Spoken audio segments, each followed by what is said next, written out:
Shadab Khan, Wasim junior, Hasan Ali, Fakhar Zaman और सऊद शकील, इन लोगों को आपकी उम्मीदों के खिलाफ, आपकी सोचों के खिलाफ दोबारा सिलेक्ट कर लिया है वर्ल्ड कप स्क्वाड के अंदर। पाकिस्तान ने अपने वर्ल्ड कप स्क्वाड का ऐलान कर दिया है और आज हम डिस्कस करेंगे, एनालाइज करेंगे और एक एक प्लेयर के ऊपर तज्जिया करेंगे कि ये क्यों सिलेक्ट हुए हैं।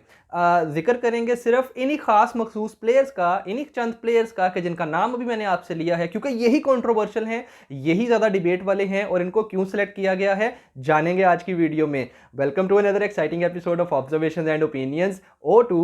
मैं हूं आपका होस्ट, आपका वाहिद दोस्त सुभान गनी।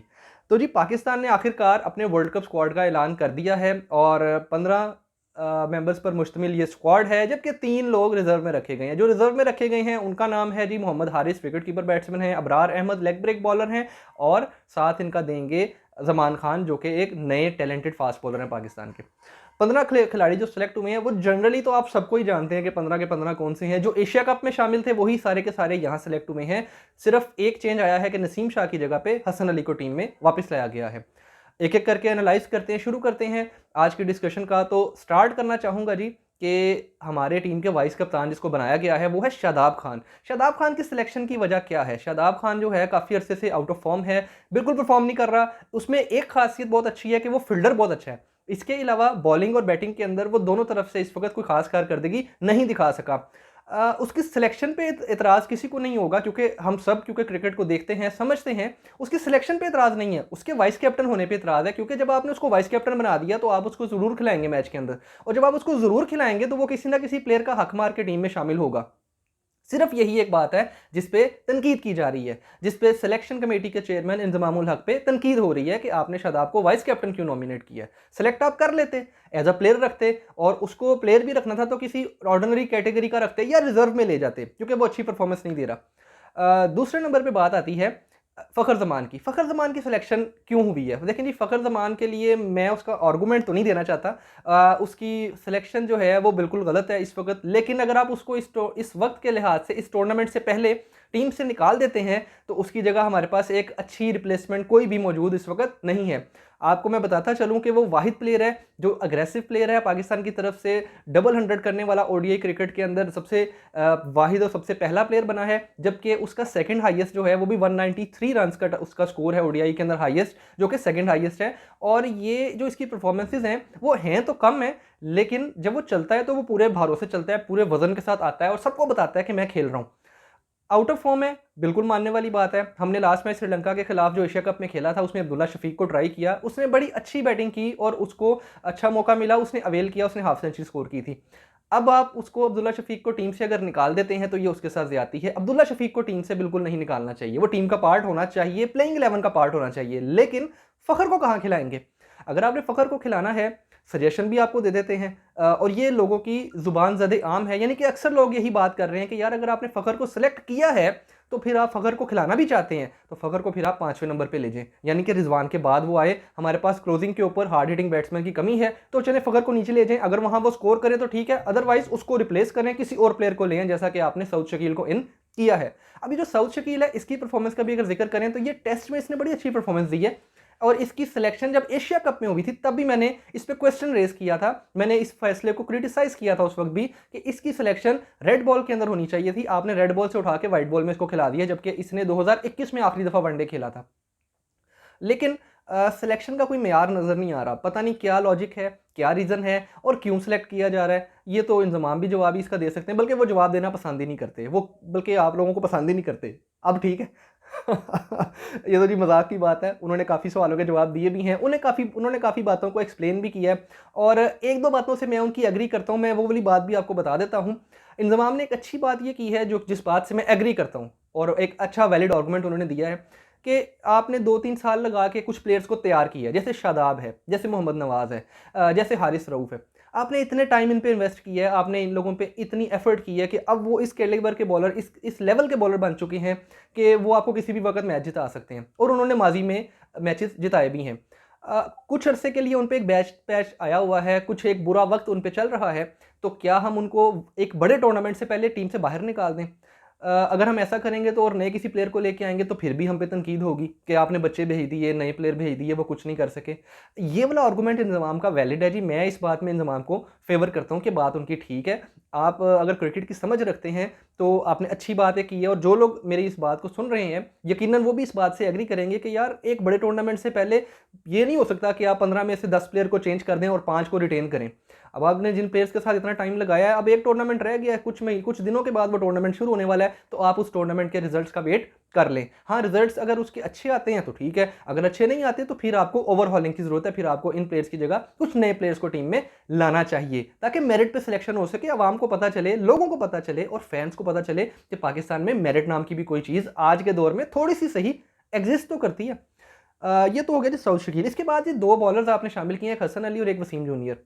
वसीम जूनियर के बारे में मैं आज तक सुराग लगाने में नाकाम रहा हूं, और मुझे लगता है कि मुझे ये बात दया को कहनी पड़ेगी कि कुछ तो गड़बड़ है दया, इसका पता करो ये है क्या।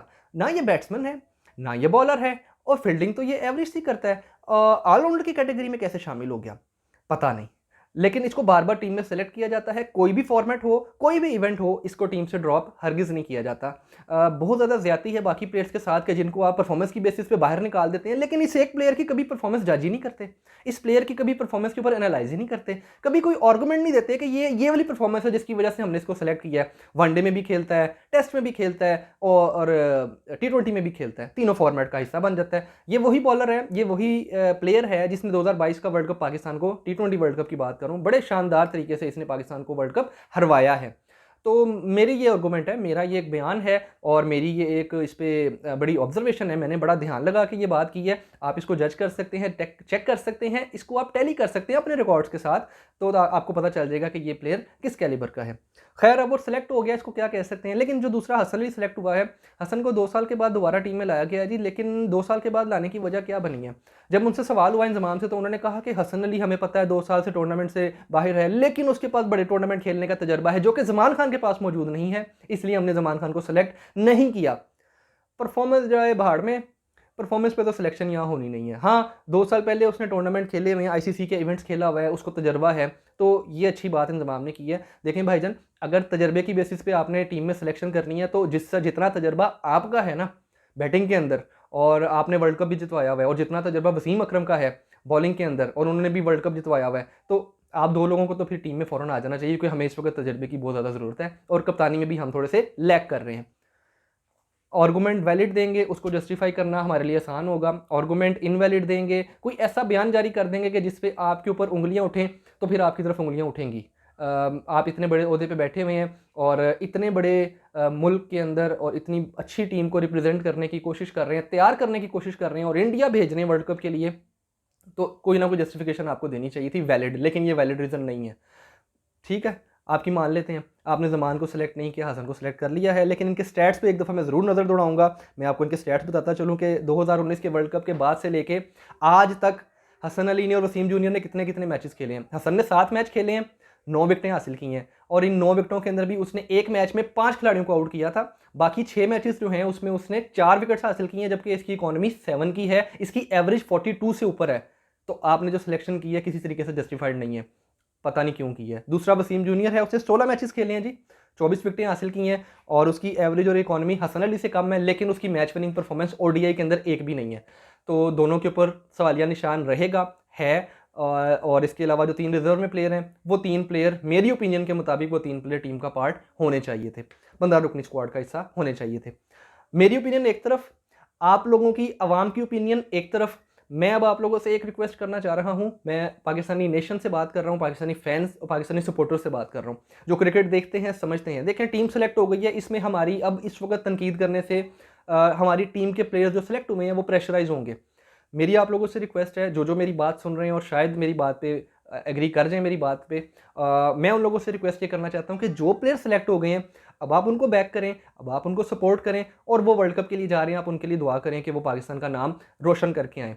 हारना और जीतना टीम के मुकद्दर की बात है। जो भी टीम हारेगी वो अपनी परफॉर्मेंस की वजह से हारेगी, जो भी टीम जीतेगी वो अपनी परफॉर्मेंस की वजह से जीतेगी। लेकिन अगर ये फाइट करके हारेंगे तो हम इनके साथ हैं, मैं भी इनके साथ हूं। अगर ये फाइट नहीं करेंगे तो फिर हम इन पे तनकीद करने का हक रखते हैं। लेकिन इस वक्त जो कि टूर्नामेंट में थोड़े से दिन बाकी हैं, तो मैं पाकिस्तानी अवाम से, पाकिस्तानी फैंस से ये रिक्वेस्ट करना चाहता हूं कि अब इस वक्त जो टीम सेलेक्ट हो गई है, वो क्यों आया, वो क्यों नहीं निकला, वो क्यों खेल रहा है, वो क्यों वाइस कैप्टन बन गया, छोड़ दें।